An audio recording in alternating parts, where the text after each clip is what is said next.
J'ai laissé le Premier ministre gouverner, le Parlement légiférer. Et hier donc, le gouvernement a été censuré. Et cela, malgré les concessions faites par Michel Barnier à l'ensemble des groupes parlementaires. Il a été censuré, ce qui est inédit depuis. Macron adopted a defiant tone in an address to the nation late Thursday, 24 hours after Prime Minister Michel Barnier's government was ousted in a historic no-confidence vote. Macron vowed to name a new Prime Minister in the coming days, rejected growing pressure from the opposition to resign, and blamed an anti-Republican front of the hard left and far right for France's woes.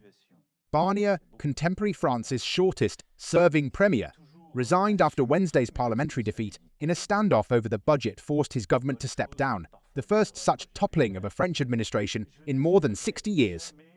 "I will appoint a prime minister in the coming days," Macron said, adding that a government of general interest would be formed to pass a budget. Barnier, who was only premier for 3 months, and his ministers will remain in charge on a caretaker basis until a new government is appointed. Macron is to meet leaders of the parliamentary factions of his own centrist forces, the Socialist Party and the right-wing Republicans Friday, to continue the search for a compromise, presidential sources said. The hard-left France, on Baudaf and far-right National Rally, ERN, have not been invited to talks at this stage. Trying to limit political chaos is all the more important for Macron, given that on Saturday he will host world leaders, including US President-elect Donald Trump, for the reopening of the Notre Dame Cathedral in Paris after a devastating 2019 fire. Macron, who has long hoped to split the traditional socialists from their pact with the FI, received a boost when Socialist Party leader Olivier Faure said he was ready to negotiate with the president's centrists, and the four, who will meet Macron in the afternoon, told France Info Radio there should be reciprocal concessions from all sides to form a new government and that he was ready for compromise on all subjects. But in a sign of how tough the road ahead could be, right-wing Interior Minister Bruno Retailleau said the right would make no compromise with the left, which he accused of betraying its principles in its pact with the LFI. A majority of lawmakers on Wednesday supported the no-confidence vote proposed by the hard left and backed by the far right, headed by Marine Le Pen, as well as the Socialists. Barnier's ejection in record time came after snap parliamentary elections in June resulted in a hung parliament. No political force was able to form an overall majority, and the far right held the key to the government's survival. The trigger for Barnier's ouster was his 2025 budget plan, including austerity measures unacceptable to a majority in Parliament, but which were forced through without a vote using special powers. Barnier is Macron's 5th Prime Minister since coming to power in 2017. Each successive premier has served for a shorter and shorter period.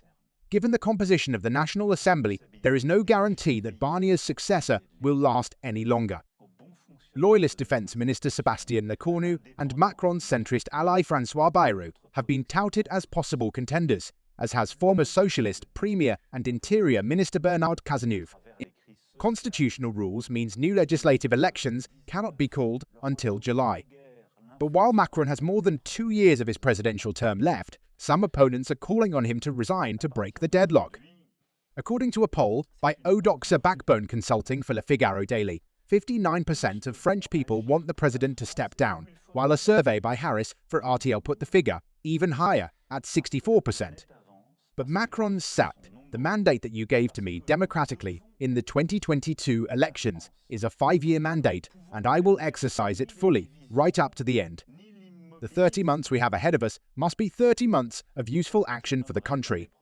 On its Friday front page, the left-wing Daily Liberation accused Macron of flagrant denial of his responsibility in the crisis. Toutes les forces politiques d'un arc de gouvernement qui puissent y participer ou à tout le moins qui s'engagent à ne pas le censurer.